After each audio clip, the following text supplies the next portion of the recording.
You want answers? What's that going to set up? We've got to go to work. It's the Strat Attack Show. But we're always wondering what the next two is. Holy shnikes, it worked. That's something I want to know about. What's your name, scumbag? Strat Attack Show. We're on a mission from God.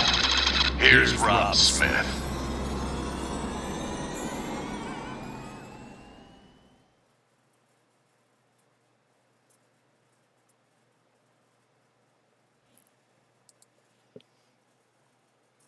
Hello everyone, I'm Rob Smith. This is Smith in the Black, and it's Tuesday. It's the Strat Attack Show, so let's take a look at what's going on. We get in the urban assault vehicle, and we know that we had the CPI coming out today, and we've had a lackluster market. So I want to talk about multiple time frame analysis, as well as using multiple time frames for setups to go after. So what did we know? So once we came out and the CPI was blasting off, we knew that we had the higher high on the daily here, right?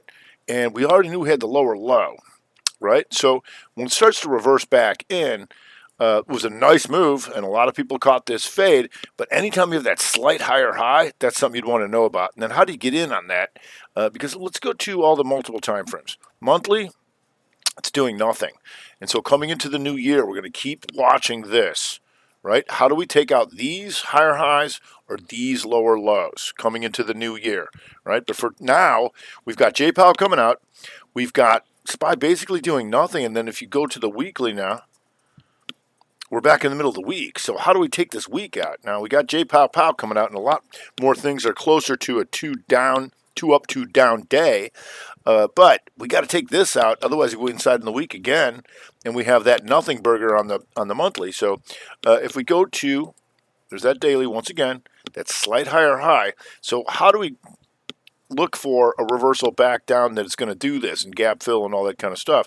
So if you go to the 15-minute, you're going to see this, the 2-1-2 right here, 2-1-2 reversal right here.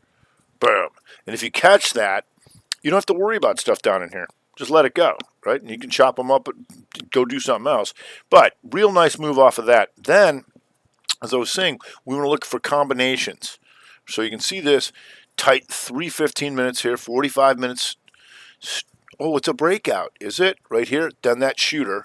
2-2 reversal here to stop all these guys out. And if that works, what that does is that triggers the Rev Strat 30. Inside 30, what's a Rev Strat? It's a 1-3, right? Here. Tries to take it out, and boom. As soon as you have that reversal on the 15, that tells you this is going to take these guys out, which it did. And then if you want to be the bottom picker, you can see here the 2 down, 2 up on the 30, but you got to take that pretty fast, but it was on the flip. Right? If you look at the time up in here, when did that happen? 2 down, 2 up, and then chop, which you can expect as we come into the end of the day because we know that there's more news coming out. We know the Fed's coming out. So you got your action, then you got your chop, right? And so when we come into tomorrow with J-Pow, if we start rallying, there's a good chance we go inside day, and that would suck because then you'd have a big mother bar. What we'd prefer is a 2 up by taking out the highs, 2 down, and go wiping out these guys, right? But we're not going to bet on anything. We're just going to let it happen and know what to do when it does. So let's go through, the QQQ.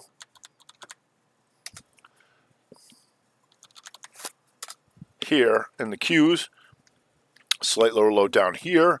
Slight higher high, so a lot of these things are big, bright red bars. So if we do pop up, good chance of an inside day. So we prefer all these things to take this stuff out. If you go to the monthly, here, you can see stuck in here too. Nowhere near taking this stuff out coming into the new year. Much closer to taking this stuff out. And I can't stress enough how you need to look at all the time frames. Right, to say what's the next two, how close are we to doing this, are we actually doing anything? And when I go back to the SPY daily, I'm sorry, the weekly, if I showed you this weekly chart, you'd say this thing's doing nothing, right? But we did have that nice move off the CPI, so you just have to wait for it because anybody got chopped up in here, right, all this kind of stuff, is less likely to be taking this, right? You're used to no movement, right? The stuff just chopping up, but then you got it. So a lot of people got those stuff. If you go to the Dow Jones Diamonds, here slight higher high, and then back in, closer to going 2 up, 2 down. If you go to the monthly, here, a bunch of this stuff, and that's going to be, I can't stress how important this is going to be in coming into the new year, because you're going to have a new year, a new quarter, new month, new everything as far as continuity is concerned. And how do we take this stuff out? So we want to watch how this closes out of the year, and we'll see what J-Pow can do. Small cappers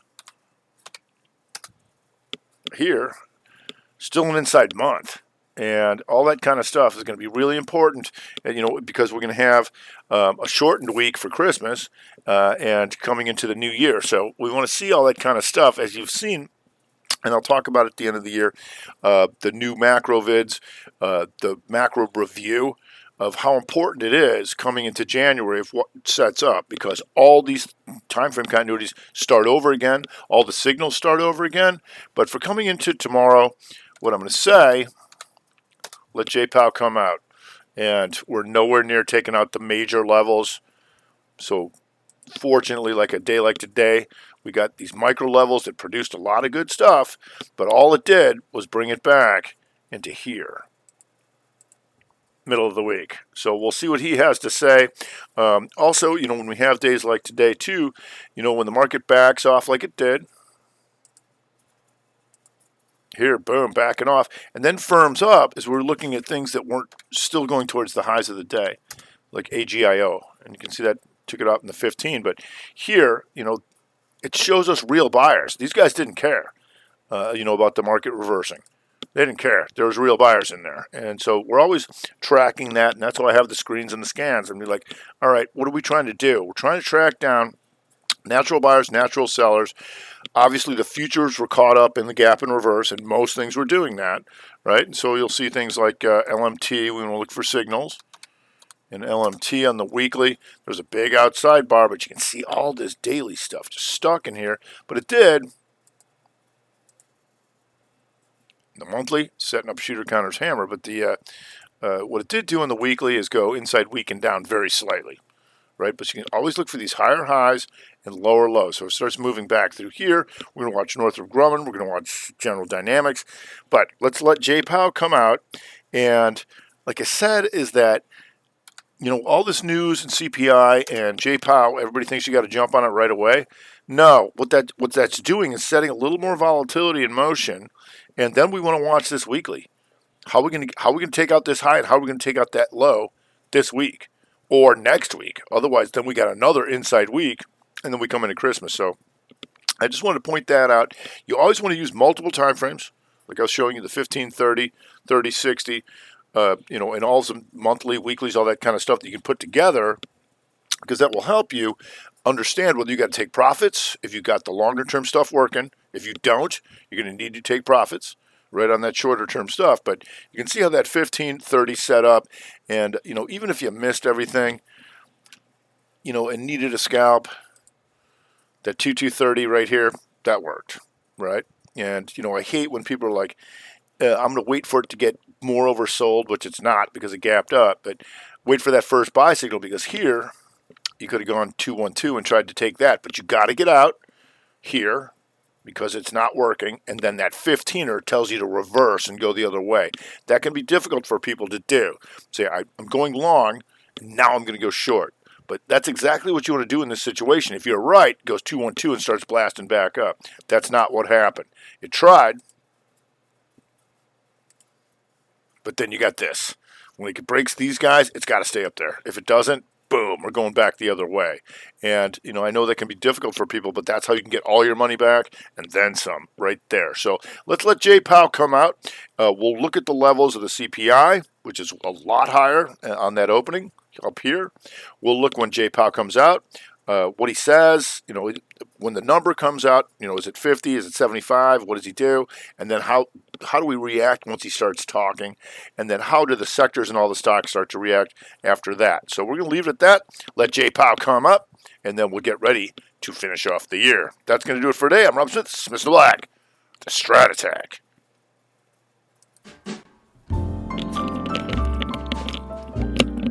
You've been listening to the Strat Attack Show. It's over. That was looks like I'm running out of time again. You ever seen a grown man naked? And now for something completely different. Yeah. Did you get that memo? Let's go to Billy Baroo. Here's where they're buying. Oh, behave. Here's where they're selling. Oh, righty. I'd keep an eye on this. Is that a problem? It is. You just don't turn it off! I'm Rob Smith. I hate Illinois Nazis. I'm Smith in the Black with the Strat Attack.